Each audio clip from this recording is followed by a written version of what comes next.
अब तक के वैसे वैसे तो सब तो वेद व्यास जी के ही नाम पर है, तो कहते हैं लोग कि भाई वेद व्यास जी ने वो किया है। लेकिन जितने भी विद्वान रहे, चाहे स्वामी दयानंद सरस्वती रहे, चाहे स्वामी विवेकानंद रहे, चाहे और भी अरविंद घोष रहे, चाहे ये सब, तो ये सभी ने कहा कि ये पुराणों पर भरोसा नहीं किया जा सकता है। वही तो, अरे पढ़ने पर लग जाते हैं। तो भरोसा जो है, भरोसे के जो ग्रंथ हैं तो उसमें वेद है, उपनिषद है, गीता है। हम लोगों के पढ़ने लायक गीता ही बची, और योग सूत्र है पतंजलि जी का, चाहे सांख्य सूत्र है कपिल मुनि का। तो ये सब जो है, ये सब पढ़ने योग्य है। चाहे नारद का है, भक्ति सूत्र है। तो अब बाकी ये सब जो है, इसमें कुछ आपको अतिशयोक्तियाँ भी मिलेंगी, कई मतलब अलंकार कई तरह मिलेंगे और अतिशयोक्तियाँ मिलेंगी। तो उस पर जो है, जो गैर हिंदू हैं वे सब आपत्ति उठाते हैं। तो पुराणों पर ही आपत्ति उठाते हैं, पुराणों के ही किसी प्रसंग पर।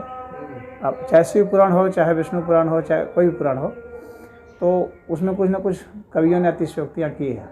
जरूर है। हाँ, तो उस तरह की अतिशयोक्ति आपको उन सब ग्रंथों में नहीं मिलेगी, इसीलिए वे सब श्रेष्ठ ग्रंथ हैं, उपनिषद और गीता और वेद। गीता का तो मुझे लगता है कि कहीं कोई इसका अतिशयोक्ति सा कुछ एकदम बिल्कुल टू द पॉइंट है उसमें।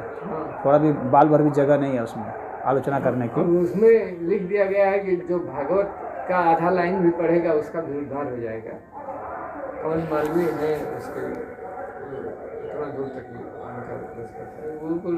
हाँ, तो उस तरह तो देखिए, कोई भी ग्रंथ है ना, अभी इन्हीं के पिताजी गीता प्रेस से एक वो मंगाए हैं, गणेश पुराण।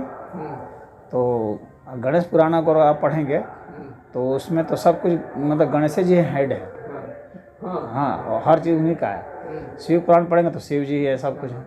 अगर आप विष्णु पुराण पढ़ेंगे तो विष्णु पुराण में सब विष्णु जी है। अगर देवी भागवत पढ़ेंगे तो उसमें सब देवी जी है। तो जो ग्रंथाकार होता है वो अपना जो इष्ट होता है उसी को सबसे बड़ा मानता है और उसी को बड़ा सिद्ध करता है वो।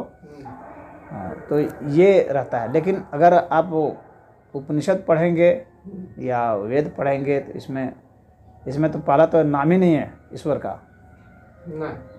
वेद में ईश्वर का कोई नाम नहीं दिया जाता है, तो कोई नाम नहीं देते हैं। हाँ, और बस सिर्फ परब्रह्म परमेश्वर की बात होगी, कोई नाम नहीं देंगे अमुक अमुक है। सब लोग पढ़ भी नहीं। तो हाँ, हालांकि वो काफ़ी कठिन ग्रंथ है। ना तो अरे साधारण आदमी के बस का नहीं है। साधारण आदमी का बहुत अच्छा रही थे, इसलिए उतना जो है ना वेद उतना मतलब हालांकि प्रमाणित उसी को माना जाता है, लेकिन फिर भी उतना लोकप्रिय नहीं मतलब। और ये सब लोकप्रिय है क्योंकि लोगों से आसानी समझ में आ जाती है लोगों को इनकी भाषा। तो सबसे ज़्यादा रामायण है क्योंकि सब लोग उसको पढ़ लेते हैं, सुन लेते हैं, समझ लेते हैं। वेद का तो अलग सब। लेकिन ये सभी जो है अंततः जो पॉइंट करेंगे ये वेद को ही करते हैं। अब कोई भी पुराण पढ़ेंगे या तो वे लोग यही कहेंगे कि वेद ऐसा कहता है, वेद करता है। यानी वेद को आधार रख करके ही ये सब विस्तारित होते हैं, बड़े होते हैं।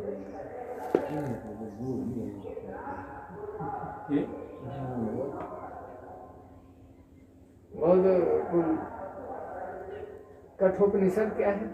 वो तो उपनिषद है, बहुत ही उच्च स्तर का है। उपनिषद सारे उच्च स्तर के हैं, 108 उपनिषद हैं वो सभी। कठोपनिषद रखे हैं? आप पढ़े हैं? हम सब पढ़े कठोपनिषद भी हैं। हाँ है, कठोपनिषद है, चाहे ईशावास्योपनिषद है, चाहे आपको केनोपनिषद है, प्रश्नोपनिषद है। हाँ, ये जितने भी उपनिषद हैं सारे उच्च स्तर के। किसी भी उपनिषद में आपको कोई मतलब दोष नहीं दिखेगा कहीं, लेकिन पुराणों में तो आपको दिख जाएगा।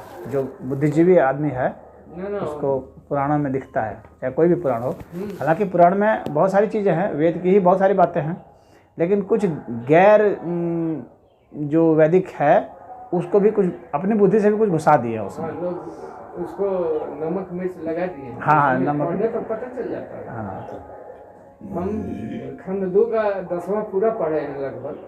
खंड 2 का 10वां, उसमें भी 10वां के बाद है क्या राजा नृप की कहानी वो एकदम अतिशयोक्ति है। और कहानियाँ तो उसी हिसाब, कहानियाँ का मुख्य उद्देश्य ये है कि आपको एक थीम समझाना है और उसके हिसाब से कुछ अतिरंजना हो जाती है हाँ। काव्य की दृष्टि से, मैं उसमें समझाने के लिए है कि भाई एक पाठक क्या है। जो पढ़ता है, हम कहें चाहे जो भी इन लोगों में बैठा है, अगर जरा भी विवेक रखता है तो उसकी लाइन करने लगती है अपनी भाषा। और हमको लगता है कि सबसे सही गीता ही है, बस उतने तक ही है। गीता बस पढ़ते रहिए, गीता बहुत प्रमाणिक है। हम बता रहे हैं कि गीता उसमें भटकाव नहीं है। बड़े जो हिंदू धर्म से नहीं भी है ना, वो अगर दूसरे धर्म का भी है तो वो उसको भी उसमें से रास्ता मिल जाता है और वो भी उसमें समर्पित हो जाता है। बाकी मैं तो उसको भाई मान लो कहानी है तो कहानी में तो कोई आपत्ति कर देगा कि ये ऐसे कैसे हुआ, ये कैसे, तो कथाओं में ये सब दिक्कत आती है। और गीता में तो कथा है ही नहीं, उपनिषद में कथाएं है नहीं, ना कोई कथा नहीं, वेद में कथा नहीं है।